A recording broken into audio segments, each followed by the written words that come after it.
بات کھوپڑی میں آئی ہے. دیکھو نبی صلی اللہ علیہ وسلم نے فرمایا ایمان کا سب سے لاسٹ اور آخری درجہ ہے اماطۃ الاذی عن الطریق، راستے سے اذی کو ہٹانا.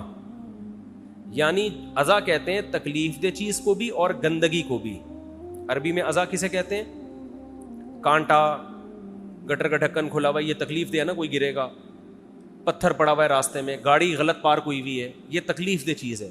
اور اذی کا مطلب گوبر پڑا ہوا ہے، کوئی گند پڑا ہوا ہے، یہ بھی اذی میں داخل ہے عربی میں. ٹھیک ہے، تو آپ صلی اللہ علیہ وسلم نے فرمایا کوئی شخص گزر رہا ہے اور راستے میں اسے کوئی تکلیف والی چیز یا گندگی والی چیز نظر آئی جس سے لوگوں کو کراہت ہوتی ہے، وہ اسے راستے سے نہیں ہٹاتا، تو حدیث میں ہے کہ یہ ایمان کے آخری درجے پہ بھی بولو نہیں، یعنی اتنی آخری درجے کی نیکی بھی کم بخت نہیں کر رہا، تو یہ مومن کہلانے کا مستحق نہیں ہے.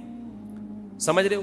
آپ سوچو کہ جو تکلیف دہ چیز کو نہیں ہٹا رہا وہ مومن نہیں ہے، تو جو تکلیف دہ چیز پھینک رہا ہے وہ مومن کیسے ہو گیا؟ نہیں آ رہی بات. قربانی کرنے والے تکلیف دہ چیز نہیں بلکہ تکلیف دہ چیزیں روڈوں پہ پھینکتے ہیں.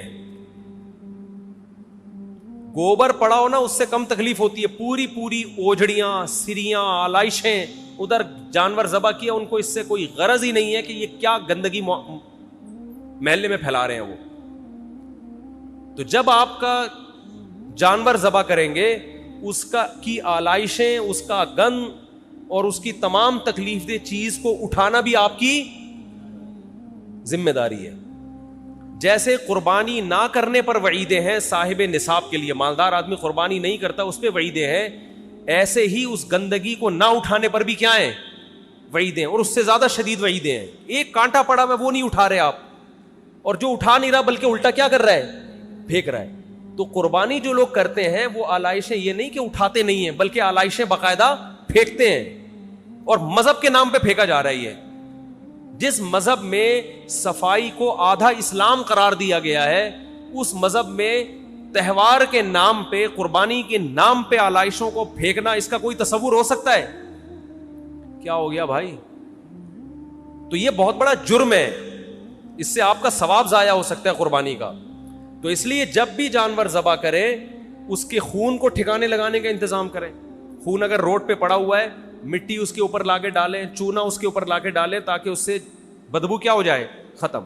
بلکہ پہلے انتظام کریں بھائی کوئی گیتی ہو جس میں وہ خون جو ہے مٹی سمیت اٹھا کے کسی ٹوکرے میں ڈال دیں تاکہ خون پھیلے ہی نہیں، یا کوئی گڑھا کھودیں جس میں خون جائے. گٹروں میں خون بہانے میں گٹر بند ہونے کا خطرہ ہوتا ہے، اور ویسے بھی اچھا نہیں لگتا قربانی کا جانور اس کا خون ڈائریکٹ گٹر میں پھینکا جا رہا ہے. تو اس کو ٹھکانے لگانے کا انتظام کس کے ذمے ہے؟ قربانی کرنے والے کے ذمے، جس کا جانور ہے. اس کے گوبر کو آپ نے گھر کے باہر جانور لا کے باندھا تو اب اس کے گوبر کے اٹھانے کا بھی تو کوئی انتظام کرے نا، یا وہ پیمپر پہنا کے رکھیں گے اس کو 8-10 دن؟ نہیں آ رہی بات.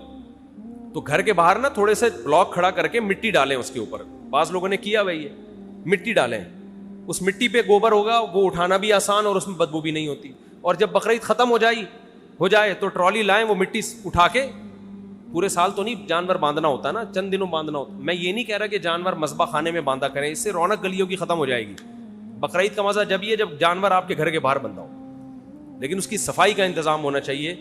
تو آپ نے مٹی ڈال کے گھر کے باہر بلاک کھڑے کر دیے، اس کے اوپر آپ کا بچڑا آ گیا، گائے آ گئی، اونٹ آ گیا، جو بھی آ گیا. اب وہ جو بھی کرے گا تو اس کے لیے اٹھانے کا انتظام ہونا چاہیے. جیسے اپنے گھر میں صفائی کرتے ہیں تو ایسے ہی گھر کے باہر بھی صفائی کا انتظام ہونا چاہیے. تو آلائشیں پھینکنا، جہاں جگہ ملی اٹھا کے وہ گند پھینک دیا. گورنمنٹ کو تو برا بلا کہتے ہیں، وہ تو نئی ذمہ داری پوری کرتے، تو اپنی ذمہ داری تو کم از کم پورا کرے نا انسان.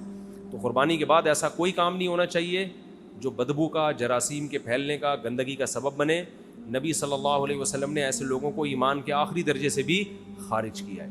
اور تہواروں میں تو صاف صفائی ستھرائی کا اہتمام اور زیادہ ہوتا ہے. اس میں عید مسلمانوں کا تہوار ہے، اس میں گندگی پھیلانا تو اور بڑا جرم ہے. ارشاد جی 10ویں نہیں، گائے کم سے کم 2 سال کی ہو، بیل کم سے کم 2 سال کا ہو. یعنی پچھلے سال بقرعید سے جو پہلے بقرعید گزری ہے اس سے پچھلے سال، اس بقرعید سے پہلے پیدا ہو چکا ہو. اور بقرعید کے دن پیدا ہوا تو اگلے سے اگلے سال دوسرے دن بقرعید میں قربانی کر سکتے ہیں, سمجھتے ہو.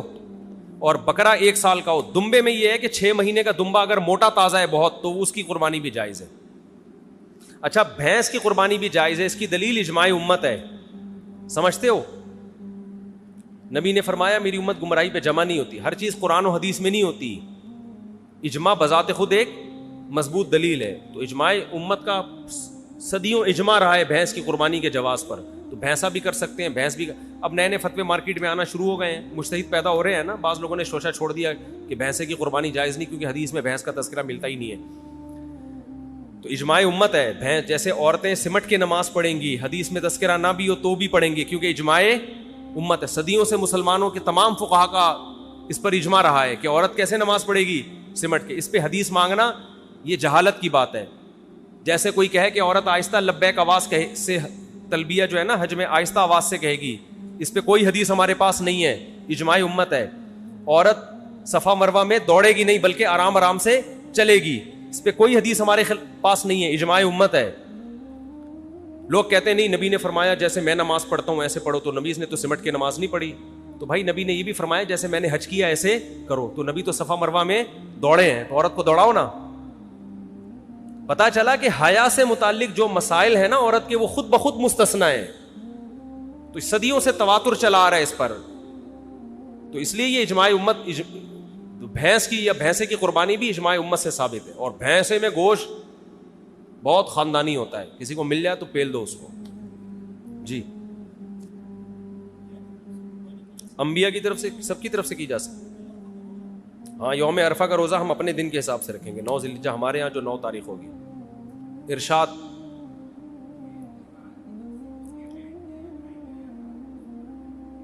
ران کی, ہاں بکرے کی ران ہے, کھاؤ جیسے مرضی کھاؤ. بکرے کی ران کھائیں, چانپیں کھائیں, کباب کھائیں, کوفتے کھائیں, جیسے آپ کو اچھا لگے کھا لیں. اور ایک اور مسئلہ کہ کون سے جانور, دیکھو جانور کے کان تھوڑے بہت کٹے ہوئے ہوں تو قربانی ہو جائے گی, آدھے سے زیادہ کان کٹا ہوا ہے تو قربانی نہیں ہوگی. سینگ کا مسئلہ بہت اہم ہے. جانور کا سینگ اگر جڑ سے نکال دیا تو پھر اس کی قربانی جائز نہیں ہے. آج کل بہت عذاب دے رہے ہیں جانوروں کو سینگ نکالنے میں, گرم اس سے جلاتے ہیں اس کو, 6-7 مہینے جانور عذاب میں رہتا ہے, تکلیف میں رہتا ہے. تو کچھ نہیں ہوتا, سینگ والا جانور کاٹ لیں, کوئی ٹینشن نہیں ہے. آپ کے بغیر سینگ کے جانور کی تلاش کی وجہ سے یہ بیوپاریوں نے جانوروں کو عذاب میں ڈالنا شروع کر دیا ہے. تو اگر جڑ سے کٹا ہوا نہیں ہے پھر تو قربانی جائز ہے. اور وہ اندازہ ایسے ہوگا, ہاتھ لگانے سے پتہ چل جاتا ہے کہ سینگ کا وجود ہے یا نہیں ہے. اگر جڑ سے نہیں کٹا ہوا ہوتا تو سینگ نظر آ رہا ہوتا ہے, وہ دوبارہ اگتا ہے. جڑ سے کٹ گیا تو دوبارہ نہیں اگتا. سمجھتے ہو کہ نہیں سمجھتے؟ تو اس لیے سینگ والے جانور کو بھی لے آئیں, کوئی مسئلہ نہیں ہے یار. آپ اس چکر میں یہ بیوپاریوں نے جانوروں کو عذاب دینا شروع کر دیا ہے.